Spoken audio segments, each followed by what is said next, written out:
some of that. But I think it's mostly just, like... Different parenting styles? Exactly. I wrote down, this is mostly just different parenting styles, and maybe they should have fucking talked about this before they got married after, like, a month of dating. Yeah. But we'll get to that later, I guess. But then we're with Cam. We're in French class, and Cam passed his French test, and I guess everybody passed the French test, and it's very exciting. And then he got Maya a present, and it's a charm necklace. And he's going to buy her a new charm every time she has a concert, and it's very cute. It is. He loves her. It's very sweet. He's definitely trying a lot more than he was before. Which, honestly, is better than most high school guys would do. Like, honestly. if you gave them a criticism, they'd be like, I don't know, this is hard now. Yeah. And he's like, I'll be better.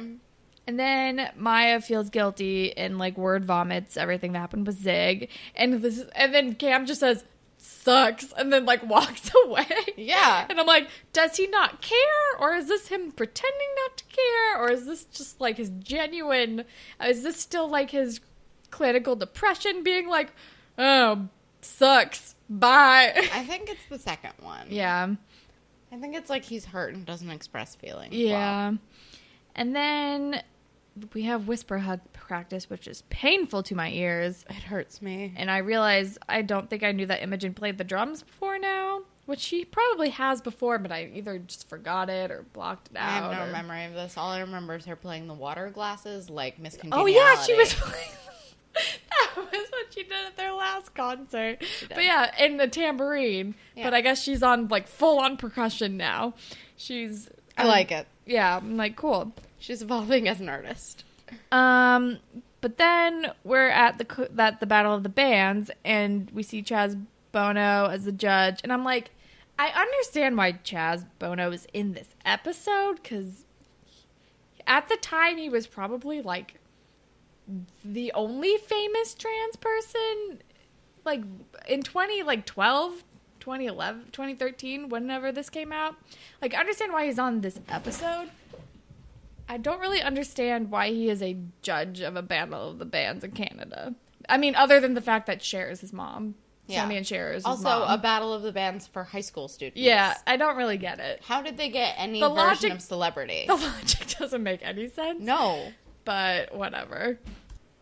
Also, I'm wondering if anybody, like, in the demographic of who watches Degrassi knows who Chaz Bono is. Doubtful. Like, I barely know who Chaz Bono is, and it's mostly because I watched a documentary about him. Know who Cher is. I fully had to Google. Really? Mm-hmm. Yeah, but, like, I don't think I would have known who he was unless I had watched a documentary about his life. But, yeah. I mean, I love anytime Cher comes up because then I can remember the time she hugged me. I know. I still can't believe that you ran into her at a march. It was a shining moment in my life. And it was probably, like, the exact right moment for that to happen. It was. Because it was, like, 2016. Like, it was the day. It was November 9th. It was the day after, right? It was November 9th. Yeah. I couldn't remember, like, how soon after it was November 9th, 2016. Yeah. We hugged. She had a fabulous hat. I love her. You still need to see Moonstruck. I know. It's really good.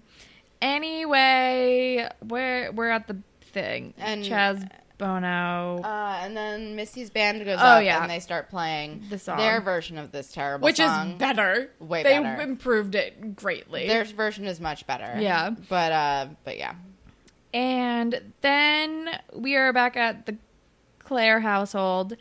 And she has called a family meeting to talk about double standards and how it's blatant sexism. And I wrote, seems more like different parenting styles, but also probs a little sexist. That was what my note was. Yeah, I feel like it's like a 70-30. But then Claire's mom and Jake's dad, like, start getting into a fight of, like, well, I agree. I just didn't say anything about it. And I didn't want to say anything about it unless it became a problem or, like, something. She's like, oh, yeah, I think you have Jake on too long of a leash, too. I just didn't say anything about it for some reason. Yeah. And but like, and then you guys should have talked about this. Seriously. But then she does a really funny impression of Jake's dad, which I really enjoyed. I really enjoyed He's like, Claire's. I don't sound like that. I really enjoyed Claire's mom being shitty. And then Claire swipes the keys to the truck. Like, in the middle of all of this. Which, good moment. Good moment to do that. Then we're with Adam, who like goes backstage to confront Missy, and she's like, real sorry. bitch about it. And then we find out that like she told her band about the pickle situation. And Adam punches the guy in the face because that guy's a dick. That He's guy's a like, dick. "What do you have a carrot today?" And Adam punches him in the fucking face. But then it turns out that sometimes violence is the answer. Yeah, but then we find out that got Adams and the whole band disqualified from the competition, and Mo is pissed. Yeah, but also we're seeing another band play in the background, and all of these bands are better than Whisper Hug. They were not winning this thing. But then we are with Claire, who like rolls on up in the truck to Eli, and he loves that she stole the truck. He's like, "This is so hot." Yeah. Okay. I'm Eli. like, okay. But then we're with Adam, who's chatting with Chaz Bono, and he's trying to appeal to Chaz to get them back in the Battle of the Bands, and then Chaz is giving him advice and kind of a reality check about romance. And also, he says a really sweet thing that almost made me cry, because Adam's like, "You're my hero," and he's like, "You're in high school and you're this far along. You're my hero." It's so nice. But he says the important thing is that you love each other. If her parents take longer to catch up, don't hold it against her, which I think is a very good point. Definitely. Great advice. And I wrote, I love Chaz Bono. He's going to get them back into the Battle of the Bands. And Hell it's yeah. very exciting. And then we're with Maya and Zig. And Maya, Zig is heavily flirting. Yeah, and Maya's like confiding in him about like Cam, and I don't know why. And yeah, and Zig is doing too much flirting. Oh, and then he's like, "I like you. We kissed. That meant something." And obviously this is when Tori walks in and hears everything. Yep. And Maya's like, "No, it's not what you think." Blah. But I don't think we see Tori again, so that's going to be a fun thing to catch up on in the next episode. Oh, yeah. Or in like 2 episodes, because I think the next episode is the Vegas episode, which I think is actually a movie. Mm-hmm. Oh my god, so many things. So many things. But the band's back into the thing, but Adam can't compete, which is like whatever. He's like, "I have another thing that I have to fix." Yeah. And he like bails. But the song they performed this time is much better than whatever they were doing before. I don't know if it's also a cover, but I don't think it is. But it's probably the best Whisper Hug song to date. True facts. It's like fine. I didn't hate it. Me neither. It was like I was like, why? I'm like okay with this one. Agreed. And then Claire's mom calls her while she's sitting in the truck with Eli, and Claire's mom is going to adjust some rules. Claire's allowed to stay up till 11 because it's not a school night. And Eli's allowed over until 10. Yeah, that was it. I remembered it was something about 10, but I couldn't remember. But then we see Adam. He's like going to Becky to make up. And he's like, we need to try at her house. We need to try to be together or we'll never know. Try with me. It's very like grand gesture, like rom-com moment. But then her dad walks in and she's like, but then she like professes her love to Adam in front of her dad. And it's like very dramatic and cute. I loved it. I liked it. I loved it. And they're back together. Oh, and we forgot that Maya is singing to Cam the entire time. Oh, right. Singing. Sure. Yeah. And Adam brings Becky to the party. So yeah, they have a party at the loft after, and Whisper Hug apparently got 3rd place, which like, that's probably the most they deserve. Best case scenario, truly. And then Cam and Maya are making up, and it's very sweet, and I still super ship them. Me too. Oh my god. And Becky and Bianca are like chatting. Yeah.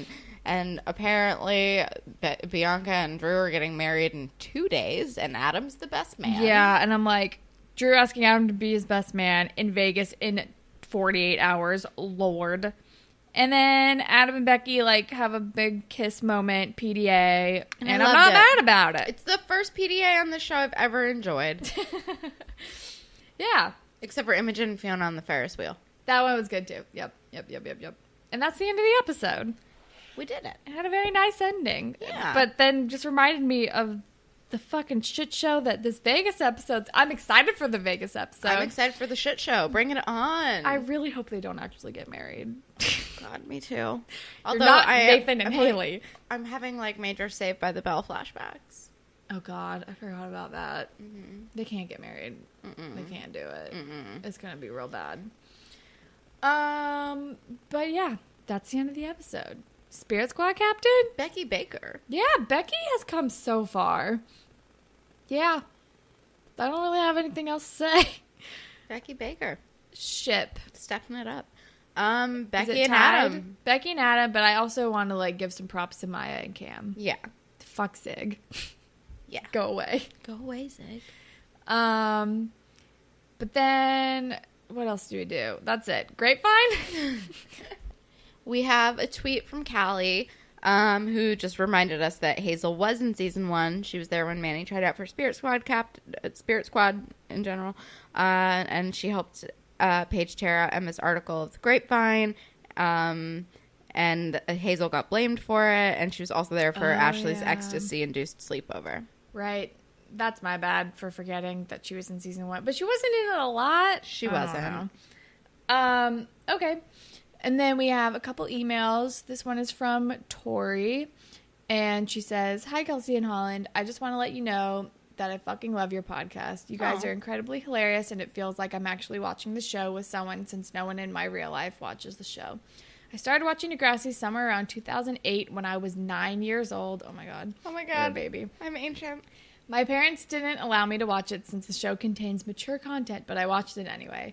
Ever since then, I've never stopped watching. I'm really glad that other people enjoy Degrassi as much as I do because I feel like it's severely underrated compared to other shows. A question I have for you guys is, what is your favorite season so far and why? Again, I love your guys' commentary and I commend you for uploading regularly for so long." Ugh, I love you guys. Sorry if I sound annoying.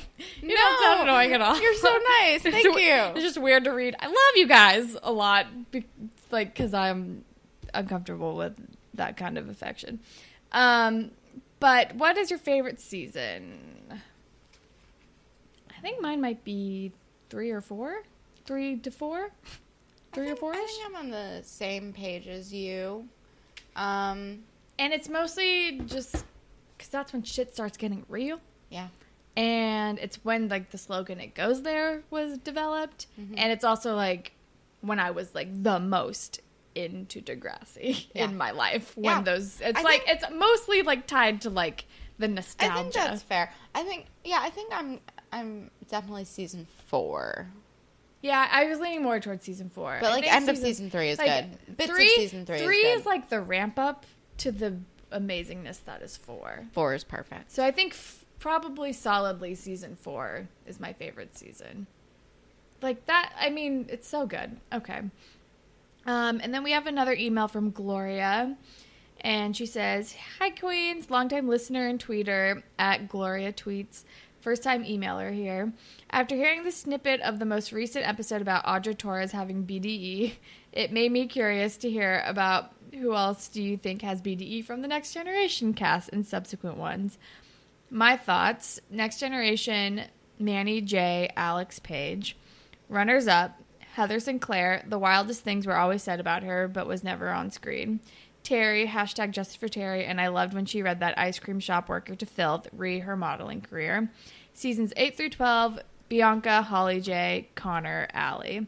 I base my judgments on who exuded the most confidence among their peers in their respective seasons, were typically never afraid to speak their minds, contributed to iconic moments of the franchise, and overall memorability. My thoughts were going to be too rambly for tweets, so I thought it best to email them. Looking forward to hearing your thoughts on this topic. Thanks, Gloria. Oh, so Big Dick Energy is what BDE stands for. In case you didn't know. So who do you think... Who has big dick energy? Yeah, on Degrassi. Ooh. Sean Cameron. Yeah. Liberty Van Zant. Oh, yeah. Miss Hatzilakis. Oh, yeah. Queen Kwan. Queen Kwan.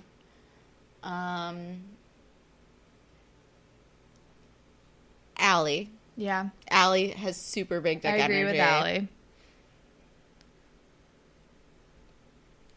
Jay thinks he has big dick energy. I was going to say Dave thinks he has big dick energy, but definitely does not. No. Alex definitely does. Oh, yeah. And Paige.